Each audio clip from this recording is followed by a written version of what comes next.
আসসালামু আলাইকুম। সাদ ডেইলি ব্লগে সবাইকে স্বাগতম। আজকে আপনারা দেখতে পাচ্ছেন সাদ বাবু খুব সুন্দর একটি জিন্স প্যান্ট, একটি শার্ট, ডান হাতে ঘড়ি পরে সে রওনা দিয়েছে। বাসার থেকে নেমে সে মাদ্রাসার ভিতর দিয়ে যাচ্ছে, একা একাই গটগট করে হেঁটে যাচ্ছে। যাচ্ছে তার মধ্যে কোনো ভয় ডর কোনো কিছু নেই। কি সুন্দর নির্দ্বিধায় হেঁটে যাচ্ছে।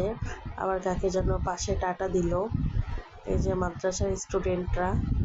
তারপরে সাদবাবু মাদ্রাসা থেকে বেরিয়ে এবং মেন রোডের দিকে আস্তে আস্তে হেঁটে যাচ্ছে। সামনে একটা বাইক দেখলে সে অস্থির হয়ে যায়, বাইকে উঠবে। আসলে সে বাইক অনেক বেশি পছন্দ করে, মামার সাথে সবসময় বাইকে ঘোরাঘুরি করে, তো সেই জন্য আমার ছেলেটা বাইক অনেক বেশি পছন্দ করে।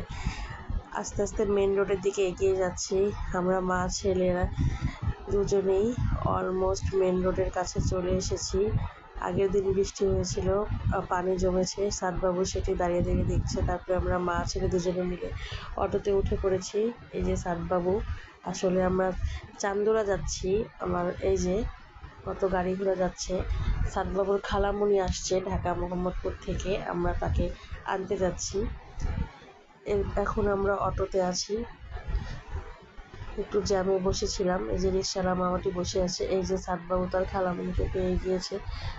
ফ্লাইওভারের মধ্যে কিভাবে সে একা একা হাঁটছে, মনে হচ্ছে এর আগে সেই জায়গায় কত এসেছে, অনেকবার এসেছে, কিন্তু এবার সে একটুকু ভয় পাচ্ছে না। এই যে তার খালামণি, সে কি সুন্দর দাঁড়িয়ে দাঁড়িয়ে পোজ দিচ্ছে, আমাকে বলছে মা আমাকে একটু ভিডিও করে দাও।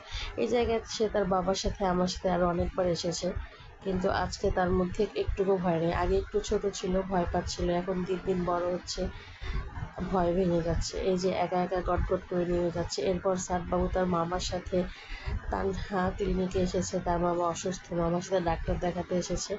এসে কি যে দুষ্টামি শুরু করছে, নামি একবার নামছে একবার উঠছে, মামাকে অস্থির বানায় ফেলতেছে। আসলে ওই দিন অনেক ভিড় ছিল। এই দেখেন কি অবস্থা, সবাই অপেক্ষা করছে কখন ডাক্তার দেখায় যে যার গন্তব্যস্থলে পৌঁছাতে পারে। সাদবাবু ওই দিন আমাকে খুব বিরক্ত করছিল।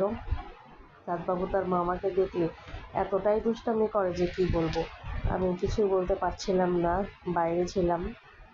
এই যে ডাক্তারের জন্য আমরা সবাই অপেক্ষা করছি, আর সাদবাবুর দুষ্টামি এদিকে চলছে তো চলছে। এই যে কত রোগী বসে আছে। সাদবাবু তারপরে একটি দোকানে এসেছে, তার খালামণির সাথে সে চিপস খাবে, 7 আপ খাবে, কি করবে না করবে। আমার ছেলেটা আসলে এতই দুষ্ট হয়ে গিয়েছে, দিন দিন বড় হচ্ছে, দুষ্ট হচ্ছে।